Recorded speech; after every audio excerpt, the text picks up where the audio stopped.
Et dans ce plus d'actu, déjà, Dorgelès arrive, voilà. Et on va parler des clubs africains les plus suivis sur les réseaux sociaux.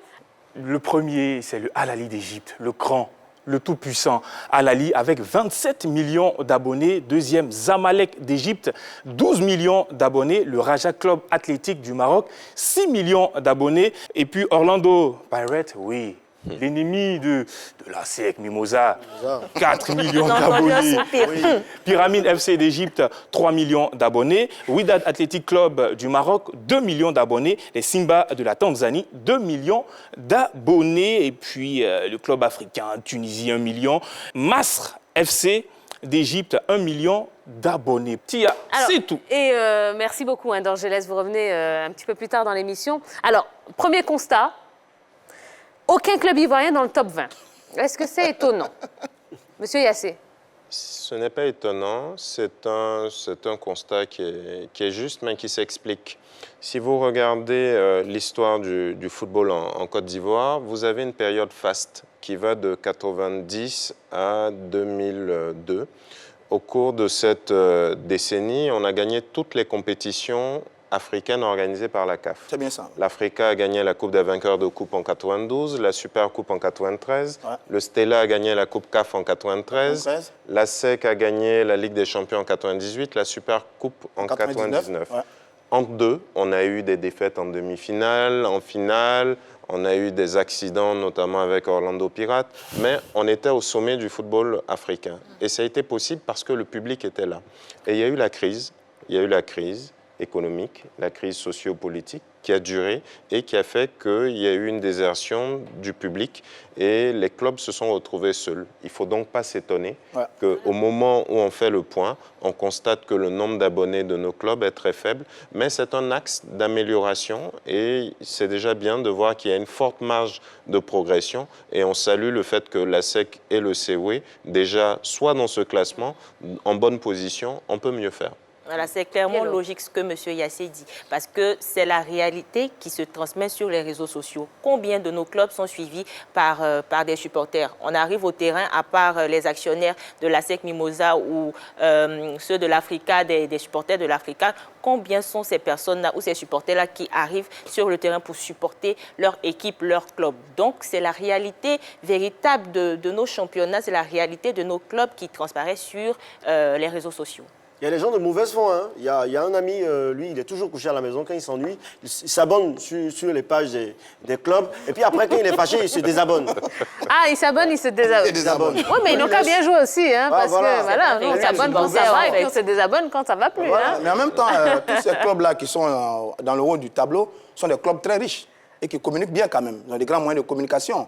Télé, radio, presse écrite, presse en ligne, plus les réseaux sociaux, ça marche bien parce que tous les premiers là, c'est les clubs les plus puissants financièrement sur le continent, que vous retrouvez d'ailleurs en demi-finale de toutes les compétitions africaines que nous avons, Ligue des Champions et Coupe de la Confédération, donc ça s'explique. En plus, ce sont des clubs qui font de très bons résultats.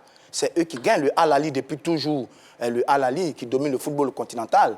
Et puis, comme dit le monsieur Yassé, effectivement, nos clubs ont disparu parce que nos clubs ne font plus de résultats. L'Africa, on ne sait pas ce que devient l'Africa aujourd'hui.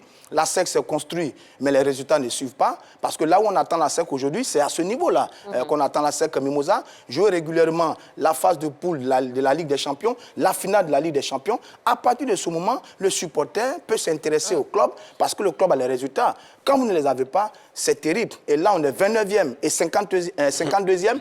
J'avoue que ce n'est pas un très très bon classement pour une grande nation de football comme la Côte d'Ivoire. Je vous rappelle que la page Facebook de l'FC Atigouakou était à 100 000 abonnés. Ils ont perdu un match net. Tout le monde s'est désabonné. Les gens là-bas combien maintenant? Ils sont à 0 abonnés. Oh là là. Voilà. Mais même moi, vous êtes désabonné. Désabonné rapidement. Je n'aime pas les conneries. Alors, est-ce que les réseaux sociaux ont un impact sur la gestion du club, par exemple, ou sur les résultats d'un club? Quel est l'impact aujourd'hui des réseaux sociaux là-dessus, dans le monde du football?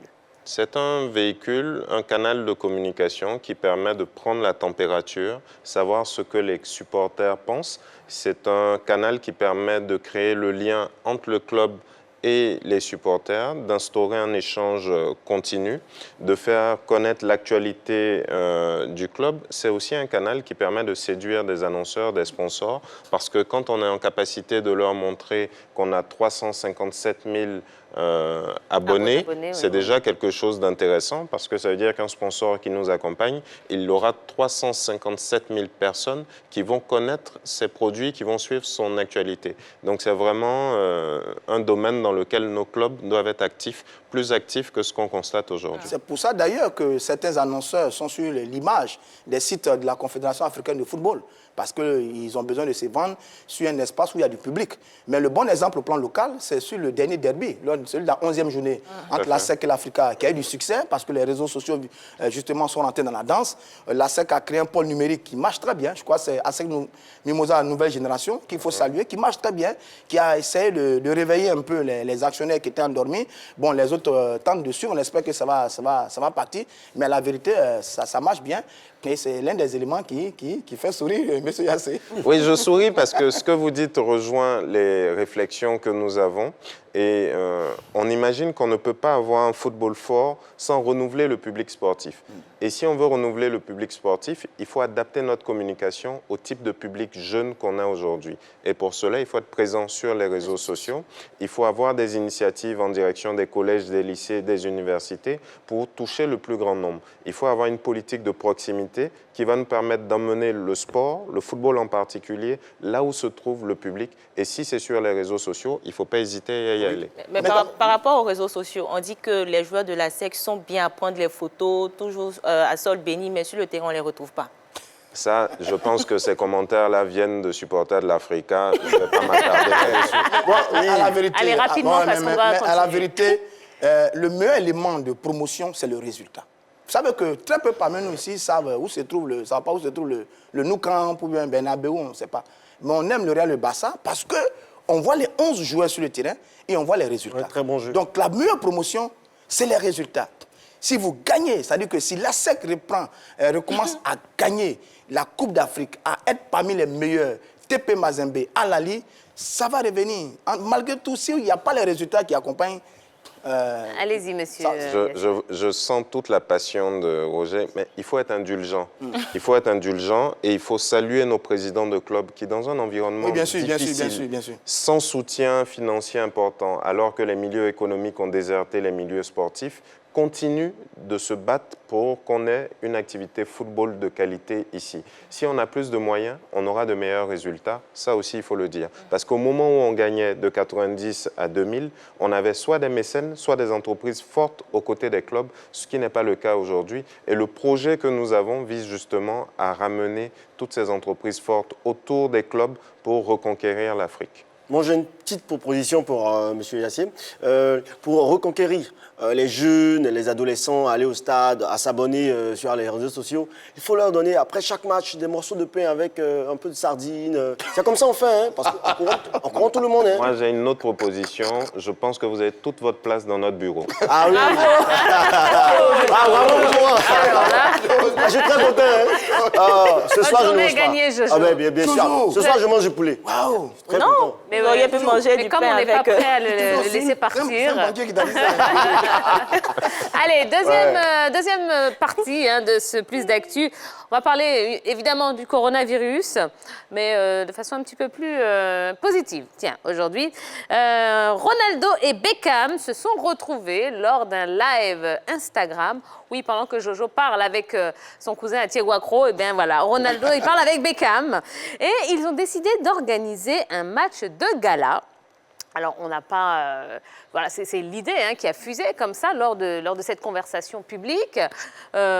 Aucune date, aucun lieu encore bien défini. Mais déjà, est-ce que c'est une bonne ou une mauvaise idée pour vous, Roger Stéphane? Moi, j'aime bien déjà la mobilisation qu'il y a pour le personnel soignant. C'est déjà très bien de penser à ces guerriers effectivement, qui sont francs en ce moment. Les bénéfices de ce match reviendraient justement à aider le personnel soignant. Exactement ça. Et il n'y a pas longtemps, c'était l'équipe de France qui faisait un sport pour soutenir le personnel. Ça, c'est magnifique, ce soutien que tout le monde apporte en ce moment au personnel soignant dans cette crise face au coronavirus. L'idée est magnifique, elle est très belle. Mais par contre, c'est la faisabilité qui pose problème en ce moment. Deux amis se sont parlé sur Instagram, ils ont un projet. Mais comment on le fait? Parce que le club de Ronaldo qui est Valladolid, est en Espagne. Et le club qui appartient à Beckham est aux États-Unis, Inter Miami. Deux pays. Bon, comment ils vont faire pour jouer ce match? Est-ce qu'ils vont le jouer maintenant ou bien le jouer après la crise? Bon, c'est la question qu'on se pose, mais dans tous les cas, c'est une idée très noble et c'est bien de penser au personnel soignant. Vous êtes d'accord, monsieur Yassé? Je suis d'accord pour un match qui réunirait les anciennes gloires après la crise pour célébrer le retour du football et pour célébrer la vie. D'accord. Dorgelès va venir, hein, puisque il nous a préparé un petit papier concernant les palmarès. Ah ben, devant la caméra. Merci, Dorgelès. Merci. C'est un joueur, ce gars. Merci. Il a changé de trajectoire après. Hein. Très bon joueur. Donc, si on parlait du palmarès de Ronaldo et de Beckham. Ronaldo, un grand joueur qui a marqué son temps, son palmarès, vainqueur de la Coupe du Monde 1994 et 2002, vainqueur de la Copa América 1997 et 1999, vainqueur de la Coupe des Confédérations en 1997, meilleur joueur FIFA 1996, 97 et 2002, Ballon d'Or France Football 1997 et 2002, World Soccer Award, il a été élu joueur mondial de l'année. Et puis en carrière, 616 matchs pour 414 buts et 104 passes. Qu'est-ce que ça donne avec le grand David Beckham, le beau gosse? Effectivement, il a marqué les esprits. Son palmarès avec Manchester United, 6 fois champion d'Angleterre, vainqueur de la Ligue des Champions en 99, joueur anglais de l'année en 2003 avec le Real de Madrid, champion d'Espagne en 2007, sans oublier le Paris Saint-Germain, champion de France en 2013. Tia, ça vous dit quelque chose? Et puis en carrière, 843 matchs, 146 buts et 261 passes pour David Beckham. Allez. Merci beaucoup, Danjo, merci. Moi, je suis plutôt impressionné par Romario de Lima, celui-là, ce Brésilien. À 17 ans, il s'est révélé au monde, à la Coupe du Monde en 94 aux États-Unis. Il n'a pas joué beaucoup, il n'a même pas joué parce qu'il était barré par 2 monuments, Bebeto et Romario. Mais c'est quel joueur? Celui-là, puissance, technique, précision. C'était un joueur extraordinaire, M. Yassé. C'est un attaquant complet. Ouais.